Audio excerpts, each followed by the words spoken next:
runs the Semel Institute, and on behalf of our board, it is my pleasure to welcome you this evening to our open mind presentation on addiction. Can you all hear me? You hear me in the back there?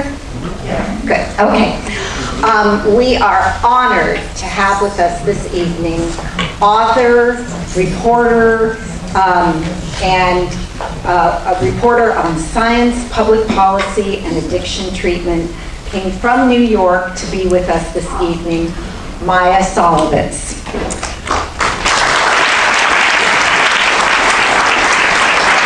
Maia is the author of The Unbroken Brain, the reason that you're all here this evening.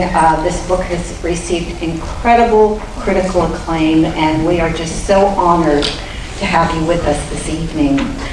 And Maia and The Unbroken Brain came to our attention through Dr. Edith London, who is a professor of addiction studies and the director of the UCLA Laboratory of Molecular Pharmacology at the David Geffen School of Medicine here at UCLA. I want to thank both Dr. London and Maia Szalavitz for being with us this evening to share their knowledge and expertise. I want to thank all of you for being here this evening, braving the Los Angeles traffic to come to Westwood. This is part of our Open Mind Community Lecture and Film Series. We bring together thought leaders on science and culture to present programs related to mental health issues. We have our next program, which will be the final program of this season, is going to be, there's actually a change in our schedule. It originally was going to be a film, Alive Inside, but now because of all of the controversy regarding the Netflix series 13 Reasons Why, we are joining together with Dee Hirsch Mental Health Services and the Resnick Hospital Board of Advisors to present a panel discussion about teen suicide and the issues raised in 13 Reasons Why. We have Semel Institute faculty, the director of the Dee Hirsch Mental Health Services, Dr. Gita Curry. We have a student who is on the Active Minds chapter at UCLA, which is advocates for mental health awareness. So I hope that you will join us for this really important and very relevant and timely event. Again, that's going to be on June the 7th, and that will be our final Open Mind for this season. If you find our Open Mind programs interesting and worthwhile and educational, and that we provide a service to the community, I hope that you will all support the Open Mind. We don't get any funding from UCLA to put on these programs. We have to pay for auditorium rentals and speakers' fees and hotel and lodging, so we really could use the help of all of you who come to our events. It really would make a difference and allow us to keep on bringing these programs free to the public at no charge. So without further ado, I'd like to introduce Dr. Edith London. Thank you very much.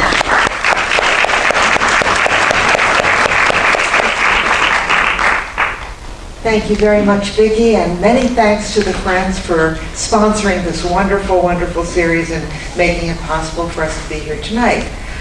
It's my great pleasure and honor to present to you my friend, Maia Szalavitz, who, as Vicki said, is a renowned author who focuses in the areas of science and policy, and especially on treatments for addiction. Maia is perhaps best known for her 2006 expose, Help at Any Cost, How the Troubled Teen Industry Cons Parents and Hurts Kids. She's written many other books. She's a very, very accomplished author, and with co-author Bruce Perry, she authored two books. One is Born for Love, Why Empathy is Essential and Endangered, and another, The Boy Who Was Raised by a Dog. With Joseph Volpicelli, she co-authored Recovery Options, The Complete Guide. Maia is an investigative reporter for Time magazine, and she's written for the New York Times, the Washington Post, New York Magazine, many other important publications, including New Scientist and Newsweek as well. She has a substantial contribution through her work in television as well. She was, for example, the associate producer and segment producer for the PBS series, The Charlie Rose Show, and also an associate producer for the PBS documentary series, Moyers on Addiction, Close to Home. She's won numerous awards, and actually the way I got to meet her was in her receipt of the award from the American College of Neuropsychopharmacology, where I was on the committee that was important in making that selection for her work in the media area and bringing attention to really the huge problem of addiction. Maia's gotten an award from the American Psychological Association, Division 50, for her contributions to understanding addiction. She received the Drug Policy Alliance Edward M. Brecker Achievement Award as well. So, as you know, she's here to talk to you about Unbroken Brain, which was published by St. Martin's Press last spring, really. And it's an amazing story. It's somewhat her own story, but yet it's filled with the richest synthesis of everything we know about treatment for addiction and basic science related to addiction. It's a very, very impressive piece of work. I give you Maia Szalavitz.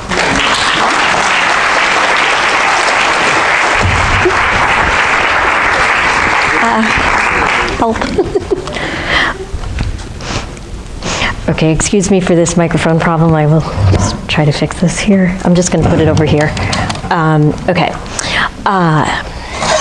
Well, first I want to thank Edie and thank all of you for being here. I am really honored and delighted to be able to speak here, as well as you may have guessed, a little bit terrified. But I want to talk today about addiction as a learning disorder and how understanding it this way can transform prevention, policy, and treatment. So for many years, progress in this area has stalled. The science has changed, but it's always a challenge to change clinical practice. Unfortunately, if I'd nodded out in the 1980s and somehow miraculously woke up seeking treatment today, I wouldn't find that much difference. I would see the same 28-day rehab programs, a continuing climate of prejudice against medication-assisted treatment, and the same overwhelmingly criminal justice-driven drug policy.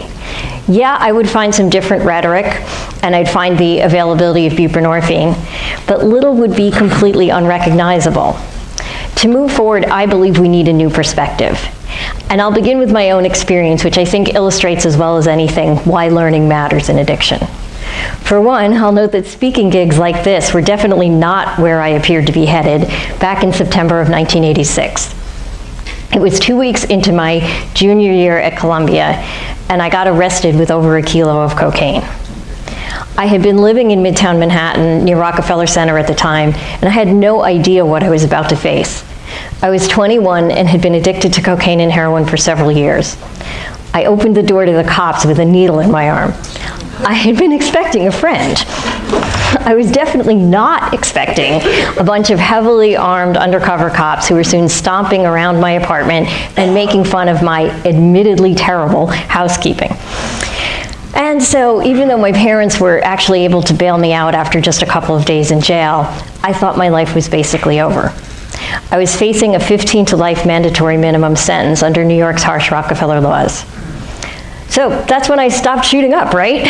Surely the possibility of more than a decade in prison made me wake up and seek help immediately. Surely, as the police dragged me through my lobby, past my doorman, into the street, that was when I hit rock bottom. Well, no, actually not. Though I knew with everything that I knew that it was completely crazy and counterproductive, the only thing I could think to do as soon as I was sprung from jail was more heroin. The craving for opiates completely occupied my consciousness. I couldn't think of anything else. Nothing else I felt could make life at all bearable. So as soon as I could get away from the relatives who'd gathered at my aunt's apartment to try to help my parents figure out what the hell to do with me, I went back to my own apartment. I crushed and shot some illegally obtained prescription pain pills that I knew were hidden in a place that the police hadn't searched. I went on using for another 2 years, at constant risk of being caught again. I couldn't stop, I felt. I just couldn't imagine life without heroin. So I'm not telling this story because I'm proud of it, of course. At this point, it's actually extremely embarrassing. It does make me cringe to think about a lot of it. However, I'm mentioning it here and now because it precisely reflects the complete disconnect between what we think will stop addiction and what actually does. In America, we call being kind to people with addiction enabling them. We see loving them as having the disease of codependence. Only tough love, we believe, can help. Or, as one drug court official put it succinctly, force is the best medicine for addicts. Actually, though, that is completely backwards. Let's think about psychiatry's definition of addiction, or what the DSM now calls substance use disorder, moderate to severe. So what all of this very small text boils down to is compulsive drug use despite negative consequences. And here is NIDA. Sorry about the small text again, but NIDA is basically saying exactly the same thing. The text, relevant text there is it's a disease characterized by compulsive drug seeking and use despite harmful consequences. So in essence, you keep using even when you get suspended from school, arrested, incarcerated, cut off by family and friends. You keep using even when you truly want to stop. You keep on when you lose your job, your children, your home, everything you own, and everyone you love. To be addicted, by definition, you have to persist despite punishment. Indeed, negative consequences is just a long-winded way of saying punishment. So think about what that means. Basically, if punishment like incarceration and social rejection could stop addiction, by definition, the condition would not exist. So, nonetheless, we spent more than a century now blindly punishing people for having a condition defined by its resistance to punishment. So, as I see it, and I have to say this is far from original, the science has shown this for decades, addiction is a learning disorder. And so I want to talk now about why I think this. So first, as we've known from Skinner and Pavlov onwards, punishment is involved in some types of learning. If you shock a little rat like this in a particular cage, that rat will usually try to avoid being put in that cage again. However, if you first give that rat some cocaine or heroin in that cage, the rat may learn to persist despite the shock to get the drug. And if it continually will do that, it is safe to say that that's a pretty good model of addiction. And that is a learning disorder. The rat has learned about the pleasure, but the rat has not learned about the punishment. And like other learning disorders, for example, ADHD or dyslexia, addiction characteristically starts at a particular period during development, in this case, during adolescence and young adulthood. Like most of these disorders, addiction affects a very specific form of learning and a specific set of brain circuits, not general intelligence. In fact, many of these conditions are even accompanied by some advantages. ADHD, for instance, is linked with entrepreneurial talent, and dyslexia is linked with improved skills in pattern finding. With addiction, the same appears to be true, as we will see later. Basically, addiction is a disorder that changes a certain type of learning during development, and it cannot occur in the absence of learning. Again, just think about it for a second. If you don't learn to associate a particular substance with pleasure or relief, you don't know what to crave, so you can't exactly go out and seek it despite negative consequences. Unfortunately, while neuroscientists and addiction researchers have long accepted this, going back at least as far as Alfred Lindesmith in the 1940s, this is not at all what is typically emphasized when the condition is described as a brain disorder. Instead, we hear talk of addiction as a chronic progressive disease in which drugs hijack the brain. We hear that addiction is a brain disease because drugs change the brain.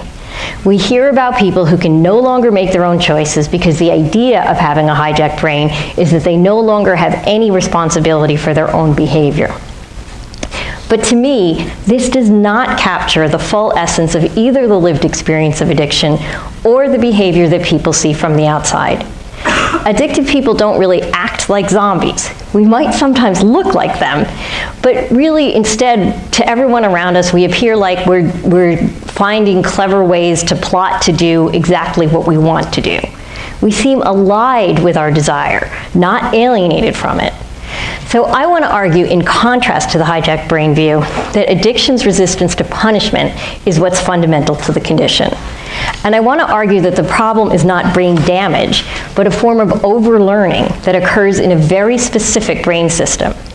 To be precise, addiction is misguided learning in the brain networks that evolved to support the fundamentals of mammalian life: feeding, mating, and parenting. And this is a very simplistic overview of that circuitry. To survive and to reproduce, it's often necessary to persist despite obstacles. No one, at least no one I've ever known, would ever able to be a parent or to be a partner without being able to persist despite negative consequences. But when the system that evolved to drive this persistence gets misdirected towards a drug, it can set priorities in ways that become pathological. That is the essence of addiction. It skews our choices. It doesn't eliminate them.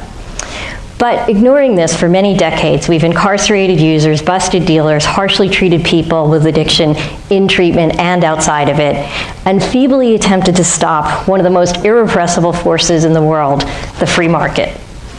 The result, as I'm sure everybody here knows, has been a cycle of repeated drug epidemics, the spread of infectious disease like HIV and hepatitis C, mass incarceration of minorities, and no sustained progress in reducing either overall drug use or drug-related harm or addiction. The problem is that you cannot effectively change what you don't understand, and we truly don't understand addiction. We see it as a Janus-headed beast. One face is a sin, the other face is a disease. We don't recognize how learning affects it. Instead, we alternate between seeing each of these countenances. From one perspective, we frame the addicted person as a sinner. From the other, we see the cause of the compulsion as a disease. But unfortunately, neither position is entirely accurate, which is why we never, as a culture, seem to make up our minds and kind of flip back and forth without real resolution. We say addiction's a disease, but then we offer treatment that it primarily involves prayer, confession, and restitution. We say it's a crime, but then some people get flush medical rehab. And either perspective that we take, our policy choices have historically involved criminalization and stigmatizing people, even though we don't treat any other disease in this way at all. So until we understand how both the medical view and the moral view have combined to create the current impasse, we can't recognize addiction as it really is and begin to help more people get better. So let's take a look at the moral view. People who take this perspective argue that addiction is plain old bad behavior, and so people need to just hit bottom or be forced into compliance via criminal penalties in order to push them down to bottom. Only then will they be able to do the hard work of recovery and restitution. The other side argues that it's a brain disease.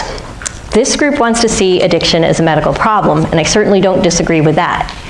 They argue, why would rational people choose to continue seeking a high that they will readily admit has faded? Why will they keep using despite profoundly distressing experiences like getting fired, getting sick, losing friends, alienating family, etc.? Who would choose a life like that? Their brain must be hijacked. Both sides, unfortunately, don't see the whole picture, and as a result, strategies for dealing with it have become a mixed-up mess, a sort of medico-moral model. Those who see sin fail to recognize the way addiction narrows choice. They think that people can just stop anytime they want to. On the other hand, those who see disease often miss how addiction isn't simply automatism, and that people with addiction are constantly making real choices. Learning helps us get past this false dichotomy because it is what shapes and guides how we make decisions. And that is the main problem in addiction. Essentially, addiction is what happens when your brain falls in love with a substance rather than a person. The weird but goal-driven behavior that looks like totally free choice is exactly the same thing we see in obsessed lovers. People do all sorts of apparently irrational things to ensure that they can be together. Now, the classic example is obviously Romeo and Juliet. They, risk everything. Their families are at war. Romeo kills some people. They take poison. They kill themselves because they can't be together. More prosaically, we've got Mark Sanford. He hiked the Appalachian Trail, allegedly, but was really in Argentina with his mistress. So finally, just consider ordinary besotted lovers and how they act in more typical circumstances. Even our name for them suggests a link to drunkenness. They'll obsess for hours over their beloved. They'll spend more money than they should. They'll go great distances. In the case of women, a lot of them will drop their friends and change their interests. Indeed, everybody tends to rearrange their lives when they fall in love. And all of the yearning and craving described in love songs also can be seen with addiction. And similarly, the hiding, plotting, lying, and other misbehavior seen during illicit affairs can also be seen often during illicit drug addiction. While lovers certainly do make free choices, love alters our perception of what matters in ways that profoundly affect our decisions. And the same is true in addiction. Addiction is a form of learning that occurs in a system that evolved to get us through the hard times and obstacles that are inevitable in love and parenting. But when that system learns to love a drug rather than a person, everything goes awry. So learning explains why addiction is not all the same, and why one-size-fits-all treatment cannot possibly work. It explains why, like every other psychiatric diagnosis, addiction is wildly varied and very hard to pin down. Everyone's psychological and neurological development is different, even if you're an identical twin. However, we haven't incorporated this uniqueness into the way we cope with addiction. Instead, we tend to think people with addiction are all the same type. They have an addictive personality marked by selfishness, ugliness, and dishonesty. We see them as all exactly the same, all just as likely to lie, cheat, steal, become violent. But science, however, has never been able to detect a single addictive personality that's common to everyone with addiction. The studies just don't find it. And that's because a singular addictive personality does not exist. While certainly there are some traits, like being fearless and seeking thrills, that are elevated in some people with addiction, the exact opposite traits, like being anxious and completely terrified of change, are high in others. Someone like this guy is going to be using drugs for some very, very different reasons, typically, than someone like this young lady here. And neither of them will have the same personality characteristics as a cold sociopath. It turns out that there are many types of extreme traits that can raise addiction risk, but not everyone with addiction has all of them, and some have few or even none. And the worst traits, the ones that the public sees as common to all of us, like being deceitful, violent, callous, and self-centered, are not inherent in addiction itself. It's true that about 14 to 18% of people with addiction do have a personality disorder that is linked with violent, mendacious, uncaring, and manipulative behavior. That's known as antisocial personality disorder, or ASPD. And yet, the rate of ASPD in people with addiction is much higher than in the general population. It's about 4 times higher. But that means that 82% of us should not be stereotyped in that way. Addiction is far more varied. We aren't all sociopaths, nor are we all nice, shy, retiring, depressed people. Like everyone else, we're complicated. For me, I can trace my addiction back to my temperament, to my earliest experiences of finding the world very overwhelming and my senses way too intense. Lights were too bright, sounds were too loud, even smells, textures, and tastes were often terrifying to me. I refused to wear itchy clothing, no stockings. I just didn't want to wear anything tight. But the most terrifying thing of all to me was other people. I didn't understand the logic of social contact, and I didn't like to be touched unless I could feel in control. To cope with all of this overload, I developed rigid routines and passionate intellectual interests, where I could escape. And that started with reading which I learned at age 3. This, of course, made people think I might be unusually smart. But I soon came to believe that I was fundamentally bad. Good people preferred socializing. I preferred ideas. Good people took turns. I dominated the entire conversation. Good people weren't bossy or selfish, but I needed to control my environment in order to deal with the sensory overload and to hide the repetitive behavior that I'd developed. I soon decided that the only way I could ever have any friends is if I could become rich and famous so that people would at least pretend to like me.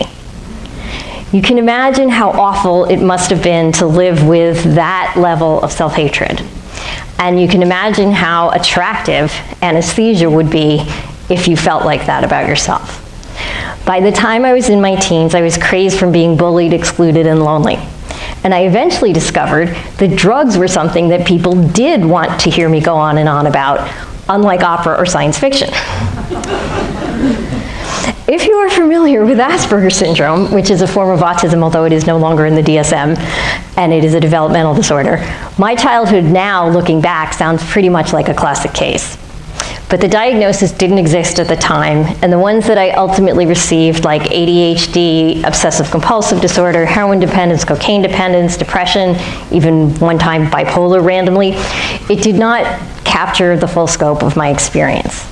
Indeed, it wasn't until I understood that I had a developmental disorder that I truly began to understand addiction. And yeah, my path from reading at 3 to shooting up at 20 is somewhat unusual. But after I interviewed hundreds of people with addiction, I discovered so is everyone else's. In the autism community, there's a saying, if you've met one person with autism, you've met one person with autism. We need to bring that saying into the addictions field because it is equally true of people with addiction. Now, of course, there are some common factors. And not surprisingly, I'm going to argue that most of them are related to learning and development. One of the most important is timing. 90% of all addictions, yes, I am on the right side, start during the teens and 20s.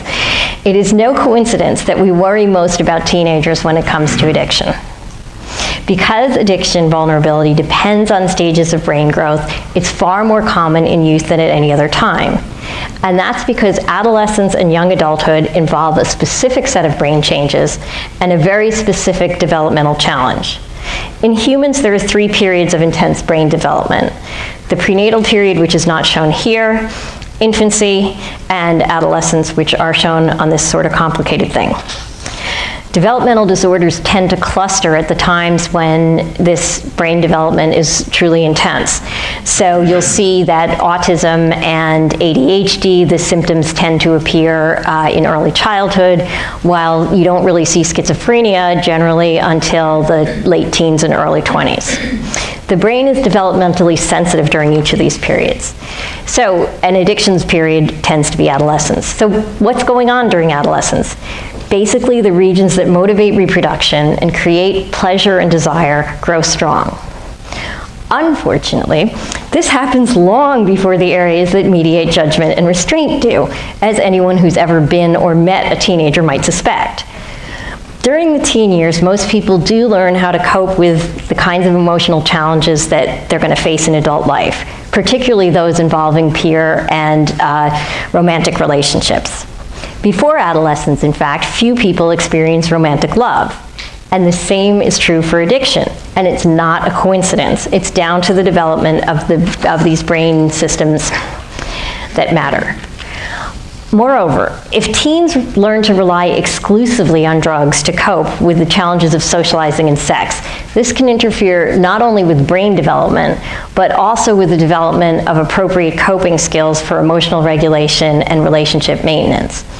And this is why, if you haven't developed an addiction by your 30s, your odds of doing so are less than 1%, even with exposure to highly addictive drugs like opioids. Once you pass 25 or so, your brain has completed its construction of the regions involved in self-control, and you've typically developed ways to cope. So drug exposure is less risky.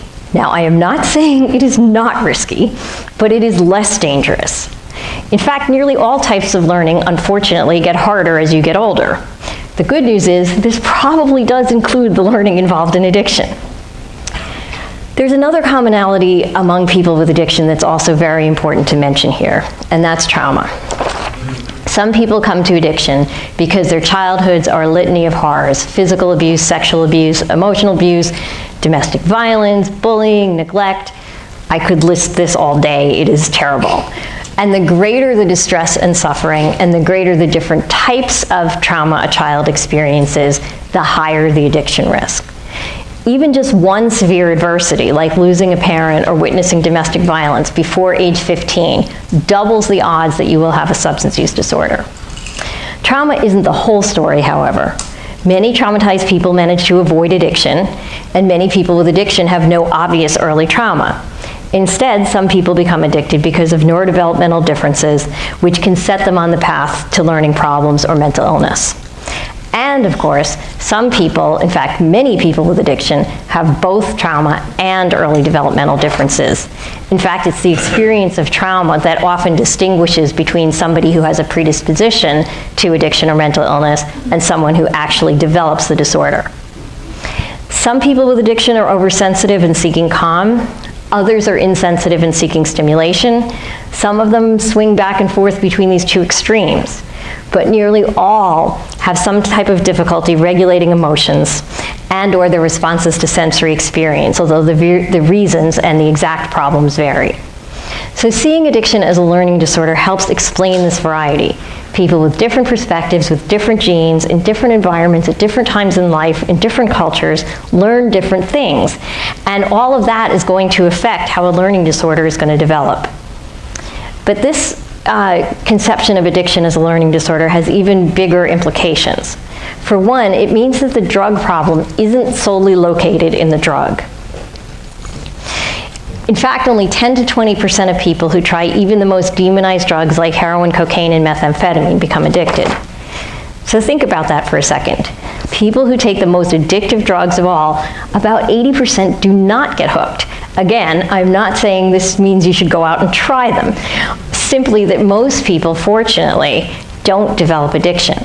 Something beyond exposure is necessary.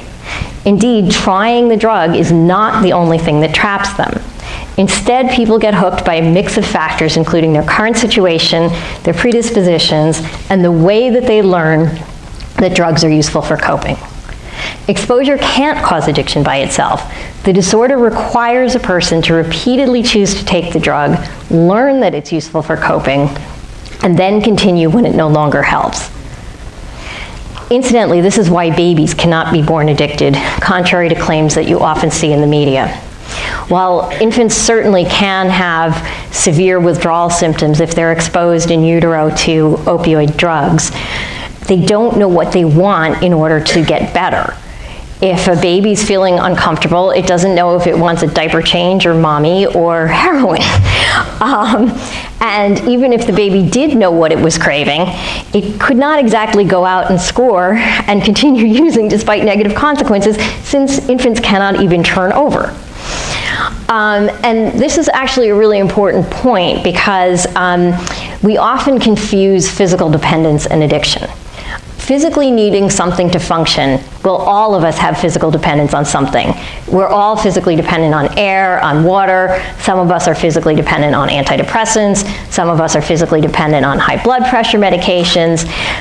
When you physically need a drug, whether it's buprenorphine or methadone or blood pressure medication, that is not the same as addiction. Dependence is a normal physiological response to some drugs, and addiction, as I've said a million times now, is compulsive behavior despite negative consequences.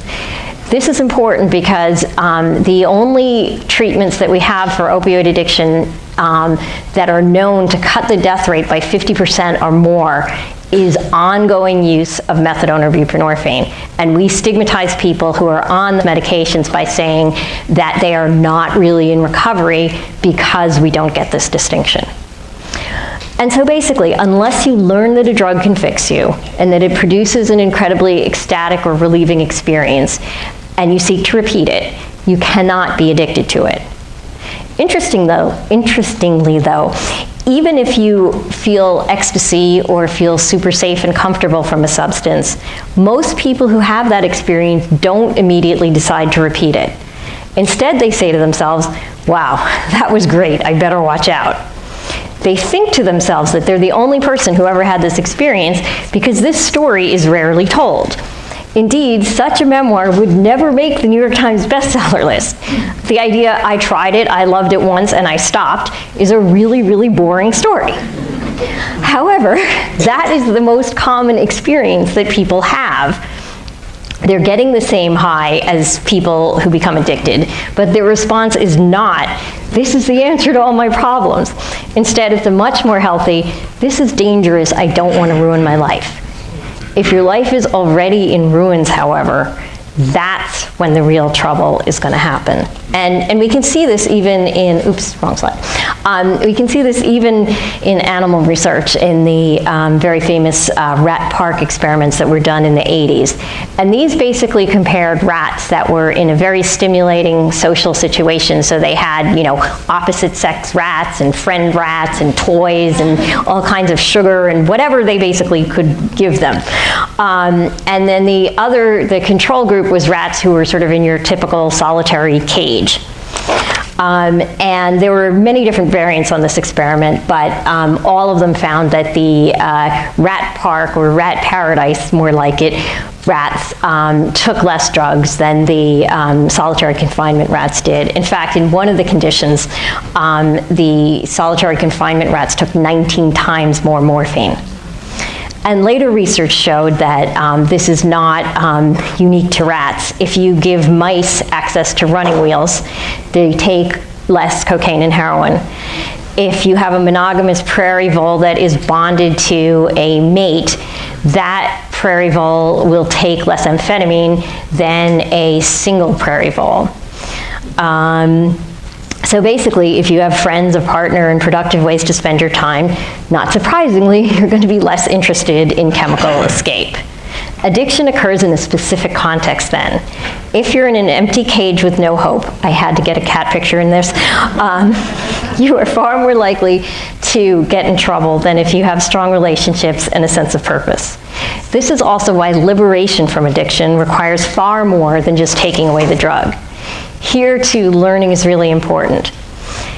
Because both love and addiction need to be learned, and when love is misdirected towards something inappropriate or someone inappropriate, unlearned. So once we understand the role of learning in addiction, we can devise better ways of dealing with it. Since addiction is really love gone awry, it's not a brain disease in the sense that cells are necessarily permanently damaged. Now that can happen in some cases, but it's neither necessary nor sufficient to cause addiction. Just think about gambling addiction.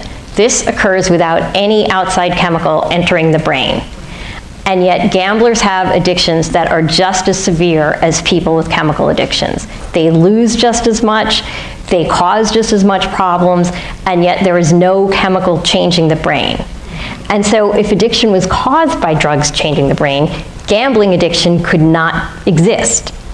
Instead, as I've argued earlier, in all types of addiction, your brain has learned to love the wrong thing. And the good news is this does not mean your brain is broken. Love doesn't break your brain. It doesn't mean that it becomes irreparably dysfunctional. Yes, addictive learning deeply embeds all kinds of cravings and all kinds of associations. Anybody who has had an ex-partner that they still sort of yearn for can experience this when that song comes on the radio or when you happen to come across their Facebook page, which you shouldn't be doing. You know, we get over this stuff. And just as critically, just as most of us can get over bad relationships, most people actually can get over addictions. In fact, research shows that substance use disorders actually have one of the best recovery rates in the DSM, not, as many believe, one of the worst.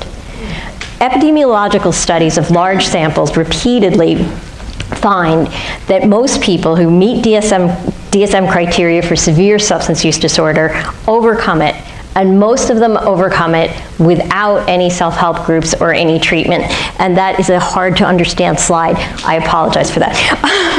But basically, half of all addictions, excluding tobacco, end by the early 30s. The reason we see it so differently is because we typically only study people with addiction who wind up in treatment. And of course, people who quit on their own don't tend to show up in treatment centers. Why would they? But those people, if you look at the epidemiology, they meet full criteria and have just as severe problems as those who show up. So this is something that we really need to understand. And if we don't study these people, we also don't get the lessons that they might teach us about how they manage to do this. And so when we recognize the role of learning in addiction, many other aspects of policy become clear. We can clearly see that punishment and shame aren't going to stop it. They're going to make it worse, in fact. And trying to stop addiction by banning one substance is like trying to stop OCD by banning one brand of soap. You know, it's not really going to work. So with this perspective, we can start to address addiction far more effectively. We can stop blindly cracking down on supply and simply pushing people to a different and often more harmful substance, as we're seeing now with the whole fentanyl problem.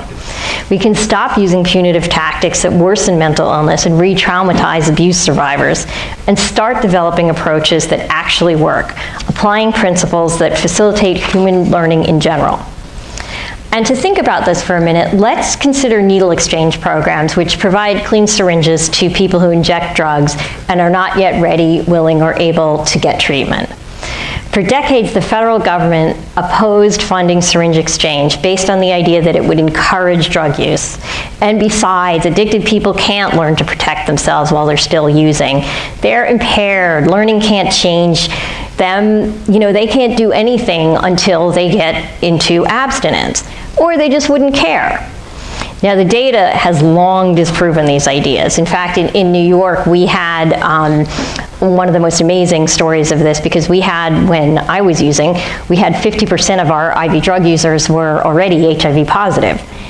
And we instituted needle exchange, and these days, 3% of our IV drug users are HIV positive, and New York State, which furiously resisted when we tried to get needle exchange done, now calls needle exchange the gold standard of HIV prevention. So unlike many traditional methods of dealing with addiction, needle exchange works by attracting customers, not coercing them. No one forces anyone to go to a needle exchange. People come because they want to avoid HIV, also because clean needles just work better. They're sharper.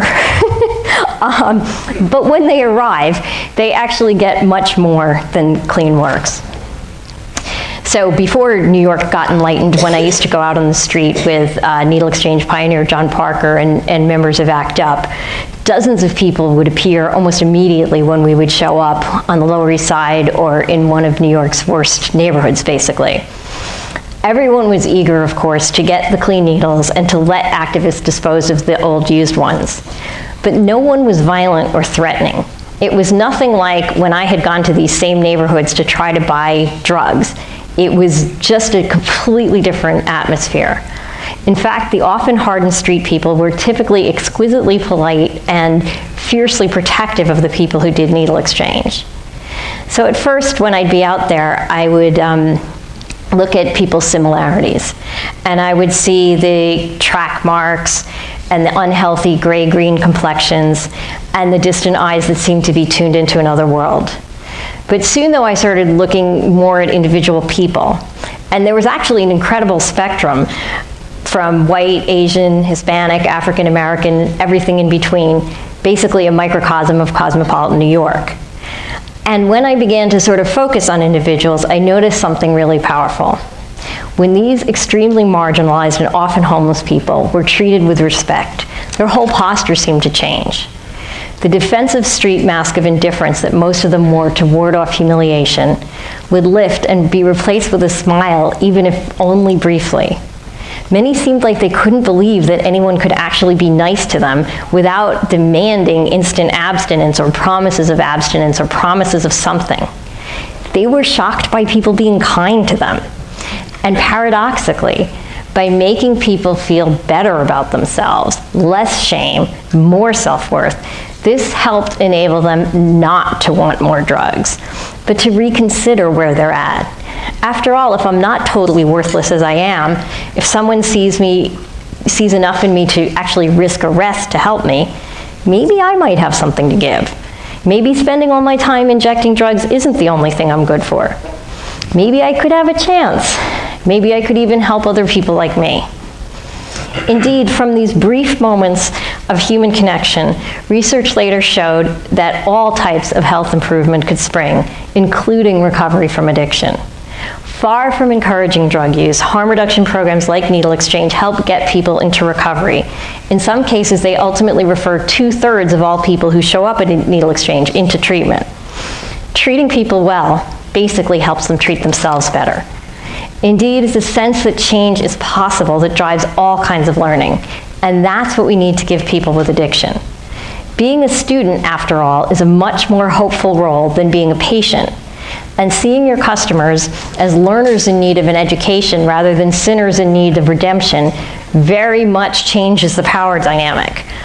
Seeing addiction as a learning disorder, moreover, doesn't tell people that they're just damaged progressively and can't change. Instead, it suggests that they have a different form of brain wiring that can be disabling if not properly managed, but it doesn't have to be that way. We've recognized that positive motivation works better in other types of learning.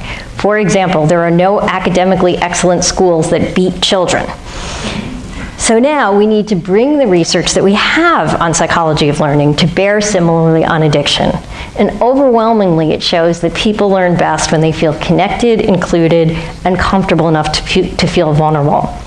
And this is typically not how we have dealt with people with addiction. Moreover, as with other types of neurodiversity, like autism, addictive wiring can sometimes bring advantages, not only disabilities. After all, if you put that persistence despite obstacles that marks addiction in service of your career or your family, it can be incredibly useful. As a writer, I could never have made it without having to push through all types of rejection constantly. So just that persistence can actually make people with addiction very valuable. Also, if you have things like, sensory differences or, emotional differences, that can help you be creative. That can help you empathize with other people. And both of those skills can also be incredibly useful. I learned addiction because my temperament predisposed me to seek ways of managing the intensity of my experience. I learned it because I couldn't see any other way into socializing. But I learned recovery when I realized that my addiction was harming more than helping. I was able to let it go when I realized I wasn't bad, but I had a disorder that, however ineffectually, I was trying to self-medicate. So my last day injecting drugs, which was 2 years after that arrest, I found myself out of money and begging a man that I didn't like for heroin. Before that, I hadn't considered doing anything that made me morally uncomfortable to get drugs. I didn't think dealing was wrong because I didn't think using was wrong. I thought drugs were good, so why not sell them? But in that moment, even though both my boyfriend and that guy's girlfriend were there in the same room with us, I considered trying to seduce the guy with the drugs. And even though I don't judge people who exchange sex for drugs during their addiction, I knew it was something that would be devastating for me. After all, it had taken me a very long time to get comfortable with people touching me when I wanted them to do so. So I knew in that moment that something had to change. It was not my most desperate moment. It was not a rock bottom.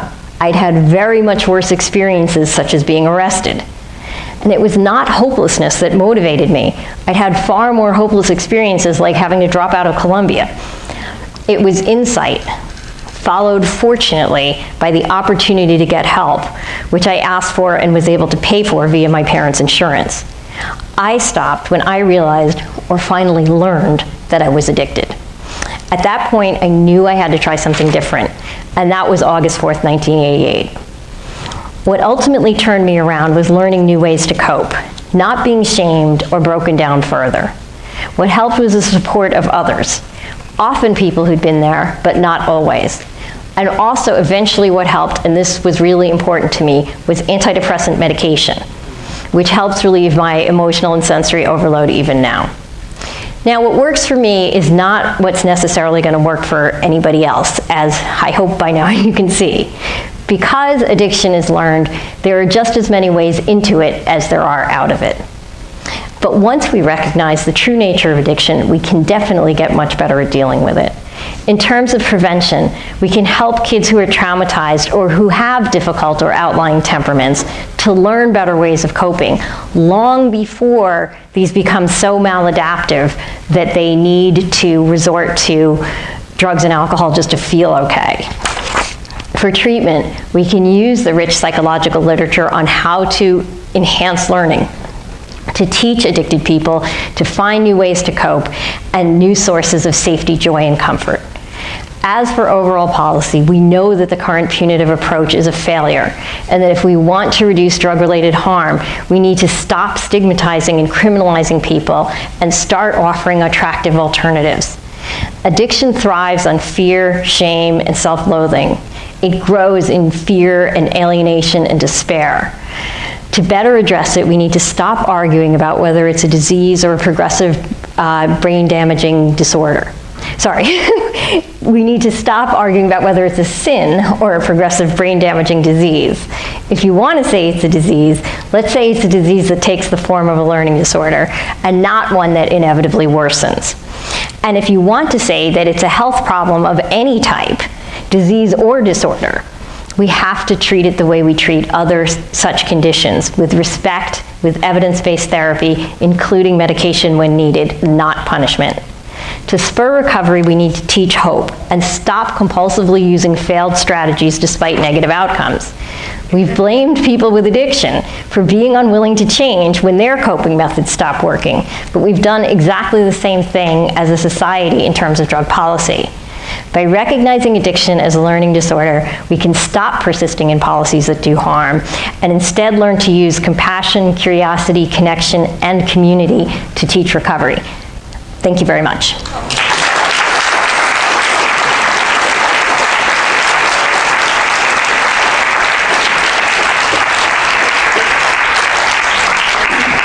Thank you.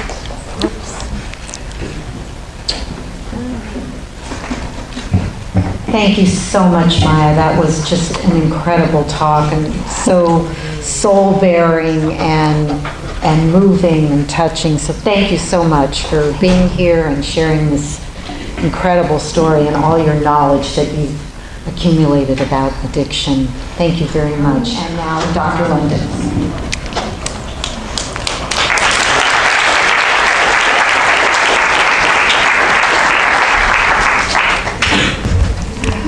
Well, as we can see from just the attendance and the interest of everybody here, use of addictive drugs is really a hot topic, and there are a lot of reasons for it, aside from the fact that it affects people from all walks of life and every family that I've ever encountered. It's really kind of a big topic with respect to our legal system and our policy. There are a lot of questions. I mean, given that addictive drugs are a target for policy change, we really want to know, should drugs be legalized? Should they be decriminalized? If you're going to be decriminalizing things, what are you decriminalizing? Do you want to decriminalize use, or do you want to decriminalize selling drugs? Should life-saving naloxone be available to everybody who needs it, rather than having people making legislation that's kind of, based on some kind of dogma that giving something to someone to save their life is promoting their being an addict, right? But these are questions that are being addressed by different states across the country, and they're being treated differently. One of the big things we really need to think about is how prescription practices really need to change to reduce the crisis of opioid use and overdose deaths, which is being fueled by the influx of cheap fentanyl and heroin from China and Mexico. The incidence of overdose from opiates has gotten so extreme that in the United States we saw 33,091 deaths due to opioid overdose in the year 2015. It's crazy, right? So Maia's book has some really, really salient and important and poignant messages. One of them, which is a really clear one, is that punishment isn't going to solve the problem of addiction in the United States.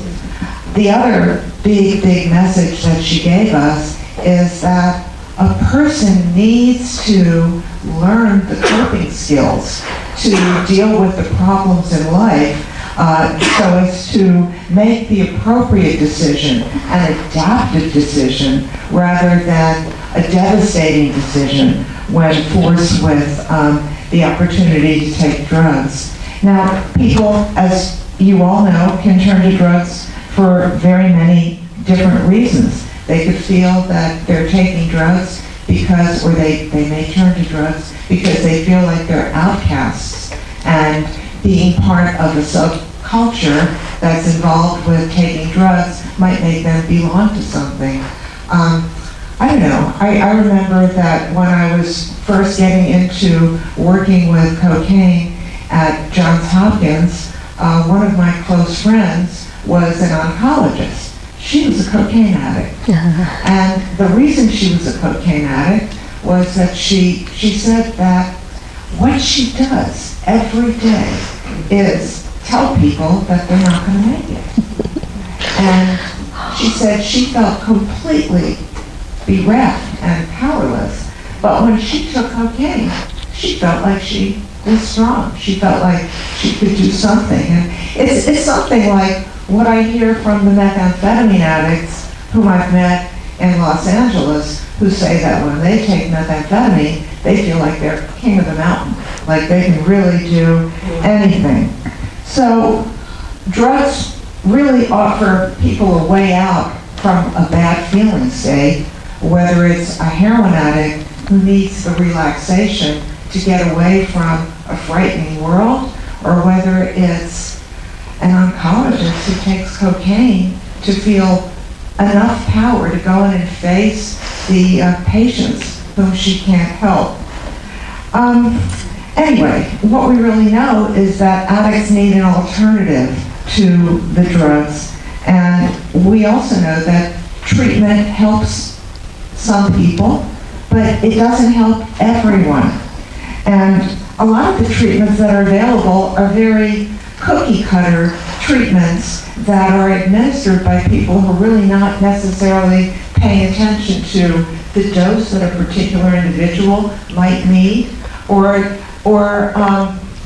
whether or not the person seems to be doing well or not doing well. A lot of treatment programs, sadly, don't take advantage of the most up-to-date knowledge. So, for example, in New York City, there's a lot of methadone that's used instead of buprenorphine. One of the reasons is price. Buprenorphine costs more. The other issue is that methadone maintenance patients may be suspicious of a treatment that they haven't tried yet, and the effort to go in and try to help the patient or client understand that this treatment might be much, much better for them is just never really put in. But one of the most important messages I'd like to leave you with is that even the best treatments don't help everyone, and therefore what we really need is new treatments. We need knowledge about how drugs and the environment interact with the brain and how medications work. A lot of medication development research that has been supported by the National Institute on Drug Abuse has been really kind of money down the tubes, because a lot of things such as patient compliance weren't really evaluated. So in a clinical trial, they took maybe 300 people, considering sites across the country, and these were all kinds of people who were men, women, HIV positive, HIV negative, different socioeconomic status, different levels of drug use, and statistically, when you take that great big group of people, many of whom are not taking the drug, and you find that the medication doesn't work, the drug is not advanced. And therefore, a lot of potential medications never were put out there. Now, since I got in the business 40 years ago, we've really learned a lot using brain imaging. We've learned the interaction of problems with the dopamine system and now neurocircuitry. And we've even dissected within the dopamine system different receptor subtypes that are important in helping a person balance between the go reaction, I see the drug, I have the opportunity, I have money in my pocket, versus the stop reaction, which is the prefrontal cortex downregulating that initial reflex. We also know that one of the big problems with self-control, and as Maia quite explained to you, it's not that the addict has no self-control. The addict actually has a lot of self-control. I mean, a lot of times these people have to hide an illegal substance from their parents. They need to perhaps steal to support their habit. And they have to sometimes go to work and, be a doctor maybe, and everything that goes along with it. But they really have a lack of control over how much they're taking, when they're taking, and if they really want to stop, that's a real problem.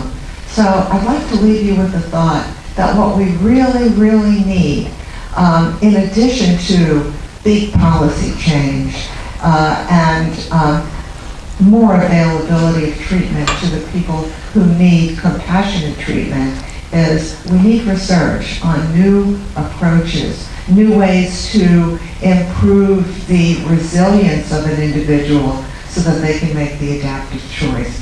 Thank you so much. I wanted to start off with one question for both of you that kind of keys from your remarks.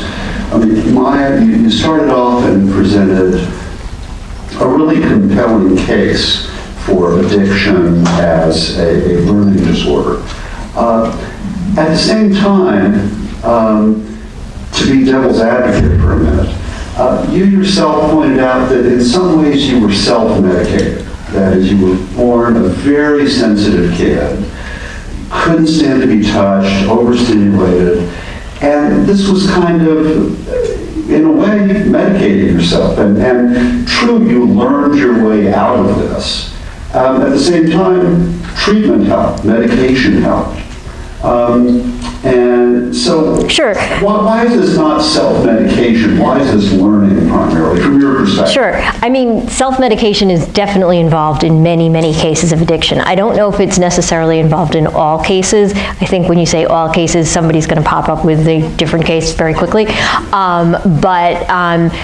I kind of see it as being something like ADHD, where sometimes people outgrow it. Sometimes people need medication. Sometimes people don't outgrow it. There's all kinds of behavioral pieces to it. I think self-medication is certainly an important piece for a lot of people. And I don't disagree with the notion of self-medication. I think that the reason that I need to have learning in the picture is that once addiction starts, it can become self-sustaining. And so then you're caught in this compulsive loop around this particular thing, and you need to learn to get out of that. I'd like to just add to it that, for sure, we don't really want to separate learning from self-medication. I think they're really working together, and we have this phenomenon of conditioning. And what happens when somebody is an addict, and I think, just think about people smoking cigarettes. Not that anybody in Los Angeles does that anymore. but what happens, what really sustains the behavior, much as in heroin addiction, is that the person is feeling lousy, they're in withdrawal, they have this negative affect, they have craving, and the minute they have a cigarette, they feel a whole lot better. And in fact, women actually have much more relief from that cigarette than men do. And for that reason, it's harder for women to quit. So there's a learning component. The learning is, I feel lousy, I'm going to have this thing, whether it's a cigarette or a fix of heroin, and I'm going to feel better. And so that's really a learned phenomenon. And I think what happens is something has to replace that, and it needs to be that the individual sees that they have an alternative that will, help them out of this terrible state. Great, good, thank you. I think we have somebody with a microphone here. If you raise your hand if you have a question, we'll wait for the microphone to get to you. And also, please try to keep your questions as brief as you can. Ernie, we have one down here. Keep it as brief as we can so we can get to as many questions as possible. Right here in the middle.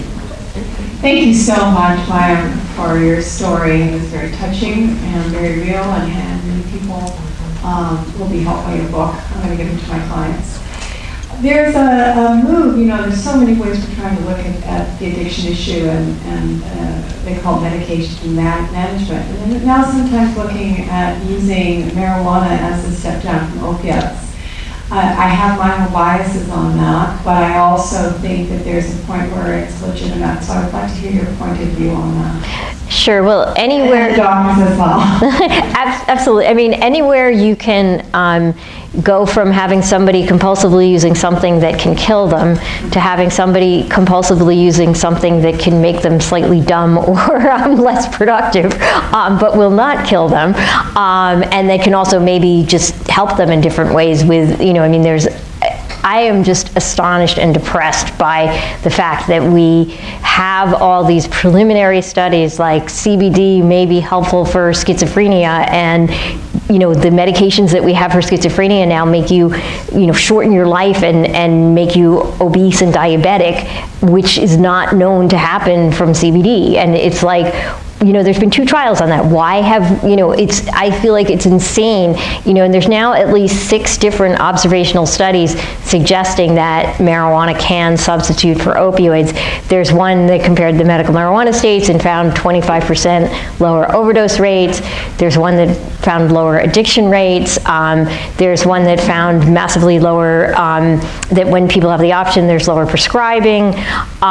So I think, yes, we obviously don't want, everybody being stoned all the time. On the other hand, that's a way better thing than having 33,000 overdose deaths every year. And I think we really need to consider all options and not be driven by, one of the things I didn't get to talk about in the speech is just that the reason we have marijuana laws is racism. Has absolutely nothing to do with the fact that the FDA sat down and said, gee, alcohol and tobacco should be legal and marijuana should be illegal based on some scientific criteria, because there are no scientific criteria that could evoke that decision. So we need to realize these laws were passed for irrational reasons. Now, what we do now may be something different, but we can't go from the idea that marijuana is illegal because it's bad. It's illegal because of racism.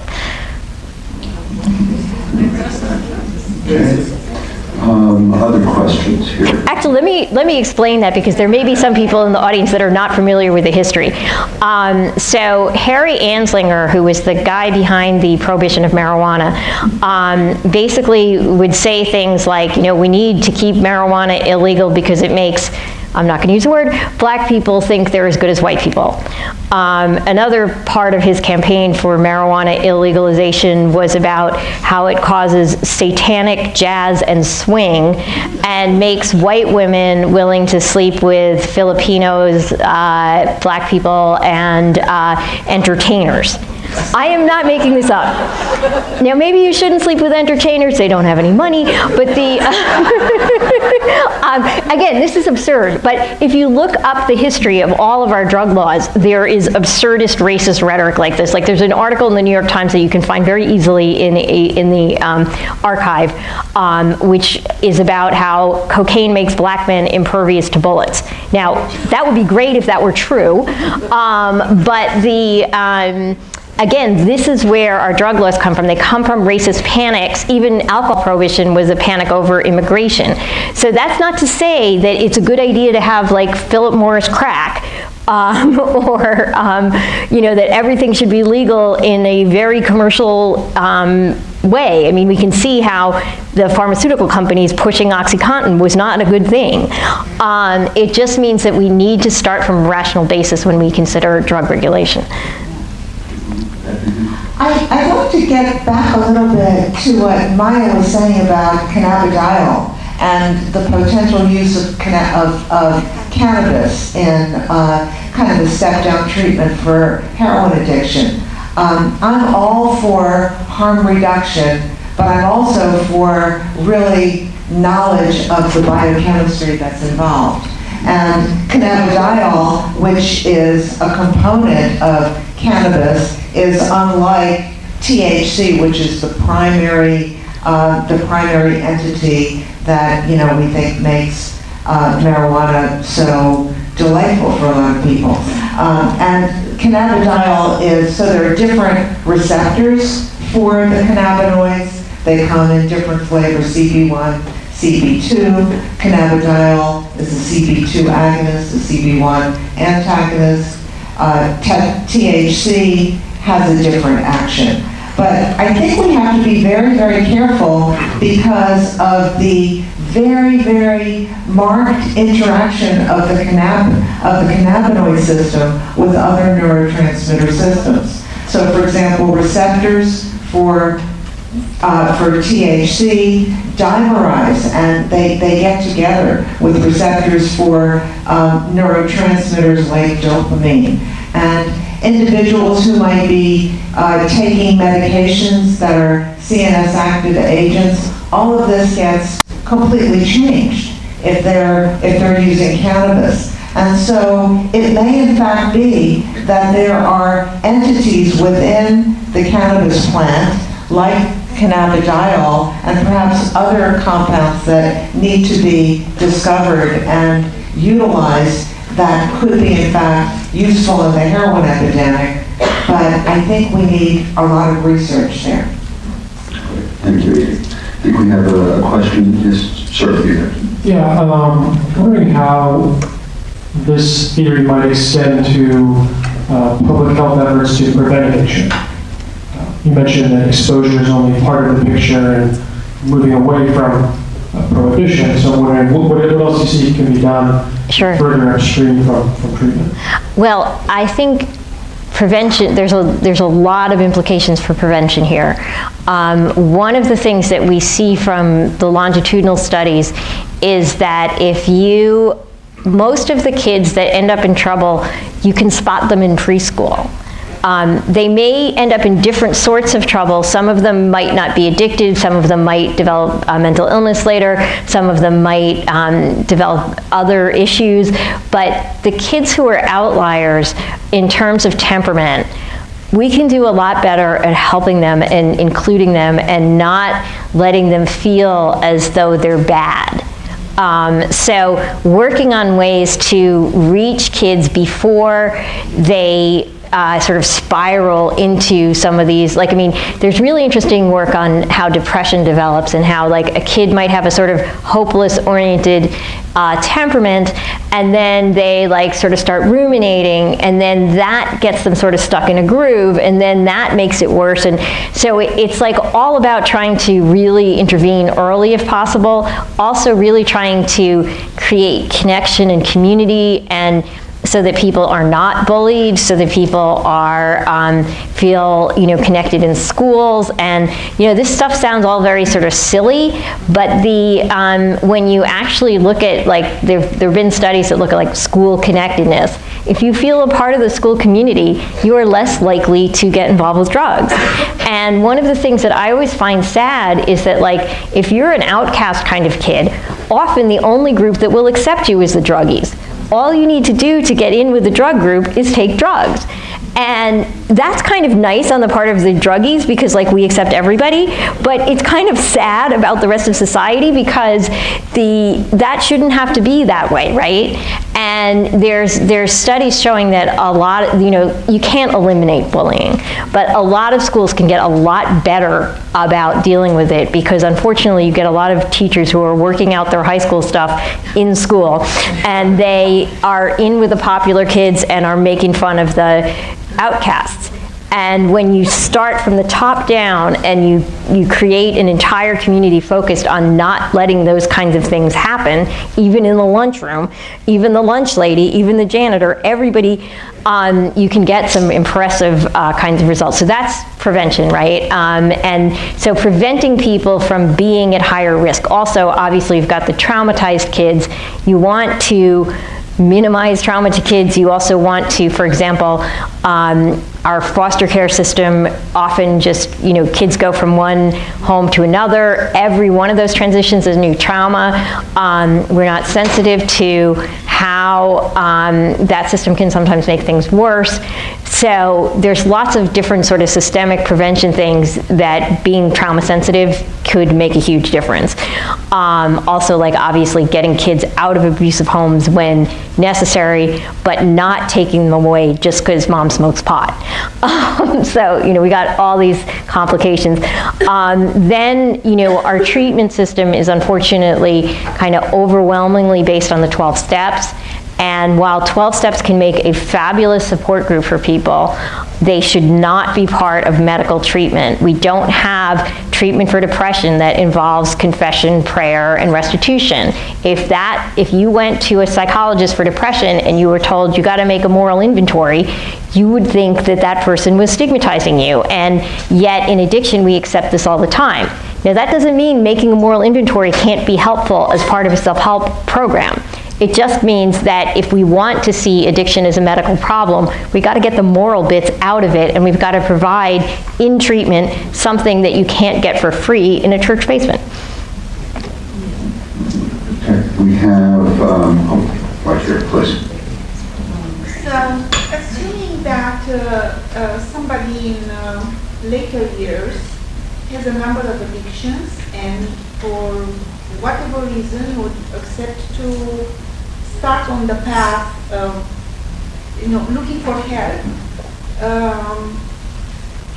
what do you see as the best way to start that today? Because obviously you want to promote something in the future, but today is it better to start on going to a psychologist because it's like from what I'm hearing, I'm afraid that going to a psychiatrist who starts with a set of medication that eventually doesn't work may kind of set the person back or whatever is not. Well, I actually think starting with a psychiatrist is actually a good idea because although obviously we do sometimes have issues with over-medication, psychiatrists are actually MDs. Their training is not, I had the disease, therefore I am an expert in it. And they know more than our focus is only on addiction. So generally, a good addiction psychiatrist will figure out, it's a really good idea to start with a complete psychiatric assessment so that you know what you have. Like if you've got depression issues, if you've got ADHD, if you've got autism spectrum issues, bipolar, whatever you happen to have, it's really good to know that because if you just show up in an addiction treatment center, they're going to give you what they give everybody. And it's kind of like if you go to a barber, you're going to get a haircut. And they're not going to tell you you don't need a haircut. So it's best to start with somebody who's not affiliated with any particular treatment program, or at an academic center where people are actually using evidence-based techniques, and where you can probably get into a study, and even the control group will be getting some form of active treatment, and that's often a place where you can get good care. Psychologists, PhD psychologists are also good, but you really want to start knowing what you need. And then, you know, once you know, okay, well, like, I've got ADHD and I have this addiction and I'm not living with a drug dealer, so outpatient is probably good. You know, I think we have this overemphasis on inpatient treatment in this country. We think that, like, oh, like, the best possible care is to go away and, you know, stay somewhere for 30 days or something. And, you know, the data really does not support that. The data shows that people actually tend to do equally well with outpatient. And some of that is confounded by the fact that they threw everybody in inpatient in the 80s. But you know, with opioids in particular, the best thing that we have is ongoing maintenance with either methadone or buprenorphine. Like, if you want to cut your death risk 50%, that's where you start with that. Now, you will also want to deal with whatever other issues are going on, you know, if there's an alcohol problem, if there's depression, but, you know, if you start with psychiatric care, instead of spending $58,000 a month for a rehab, you can get a heck of a lot of seriously individualized care that is focused on exactly what you need, and that's a much better way of doing it. There are now some organizations, like rehabs, or they're not really residential, but they're addiction programs where they're run by psychologists and they have a psychiatrist for the medication piece, and they simply individualize care based on, you know, what that person needs. And that's, to me, like, unfortunately only few of these exist, but there are some. And if you do start, you know, and you know, okay, I've got an alcohol problem, I've got depression, we get the depression under control, we, you know, do the alcohol thing. Like, if 12 steps are good for you, you go to those meetings. If 12 steps are not good for you, maybe you try smart recovery, or you try individual counseling. Really, what you need to do is find a passion to replace the drugs and the alcohol. It's something else to live for, and some kind of social support to keep you focused and comforted during that. Edie, I'd like to invite you to take a stab at the same question. You know, a lot of people come in and they're not necessarily ready to get into treatment. They're not necessarily committed to overcoming addiction. There are a lot of different resources in the community here in Los Angeles. What's your thought about where people might start? I think that I'd like to just say one thing about people who come into treatment who maybe feel they're not ready. I think treatment can help those people as well, depending on what the center is like. I mean, even court-mandated treatment has helped a lot of people who weren't really even thinking they wanted to stop taking drugs at all. But I do believe that we have referrals that we can give to really excellent addiction psychiatrists in the area, and we'd be happy to do that. Great, thank you. See, we have a question back there. My biggest concern is, how do you start, you know, people building into the curriculum of our schools the awareness of, you know, of teaching kids coping mechanisms. So, you know, they're aware that people around them are different. One's sensitive, one doesn't like to be touched, one this, one that. I mean, to me, I'm so frustrated at this point where I have, you know, two kids that are practically graduating from college, one is, one isn't, and, you know, everything's been stripped out of the curriculum. There's no life skills. You know, they're so worried about their AP courses before they even get to college, and yet they don't have balance a checkbook, you know, as well as, you know, these epidemics. And I don't know where I recently heard, but I heard that in Finland, they actually start kids having empathy sessions in like kindergarten through 12th grade, where once a week they all are expected to get together and solve each other's problems. And how different the effect of that, the result of that, as not only being more empathetic and understanding that everybody is different. You can't start it in 9th grade when you haven't started it, even understanding that people are different from you when you're really young. And I just don't understand the educational system. Are we trying to live enriched lives or just, academic lives? Well, yeah, I mean, there's actually a really interesting program called Roots of Empathy that the idea is a mom and a baby come into the class, and it could be in kindergarten, it could be in 8th or 9th grade. There's different versions of it, but basically the mom and the baby come in like once a month for for maybe the school year or a semester, and they watch how that baby develops. And they learn how the mom interacts with the baby, and that a crying baby isn't a bad baby, it's a baby with a problem. And that, this baby's fussier than that baby, and that, so it's teaching them empathy, and, everybody's like, oh, we don't want our baby to get bullied, and it's kind of an amazing thing, because by sort of getting kids to take the perspective of the mom, which they never do in real life, and by, understanding, like, this week the baby can't do this, and then now a month later the baby can, like helping them see that their own developmental trajectory will be different. So there are, and there's sort of, a lot of this is really scattered, and a lot of the, the United States really needs to work on empathy in a lot of different ways, but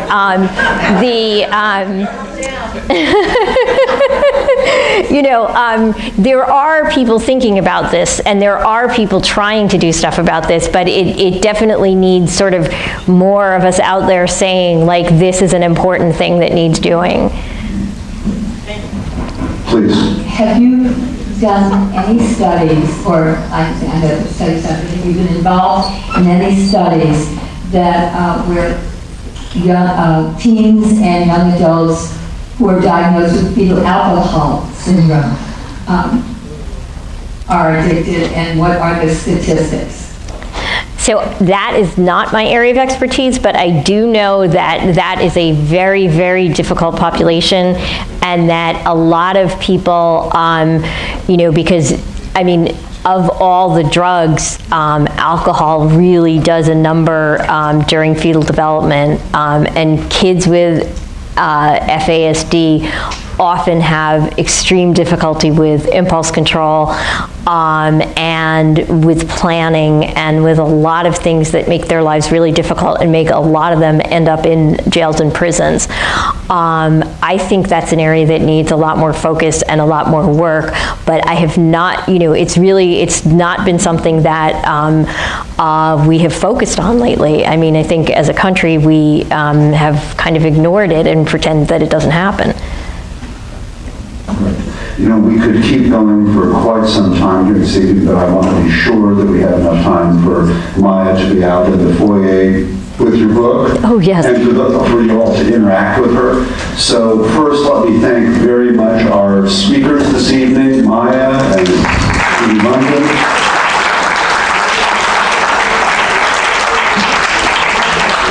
Really tremendously moving and very informative, very new perspectives on things. Thank you very much. Thanks to all of you for coming out this evening, for the excellent questions from the audience. I hope you all enjoyed this evening's program and all of our open mind lectures this year. And please, as Vicki said at the beginning, if you enjoyed these programs, please join the friends, give as generously as you can, so that we can continue to present all these programs to you free of charge. Thank you so much for coming.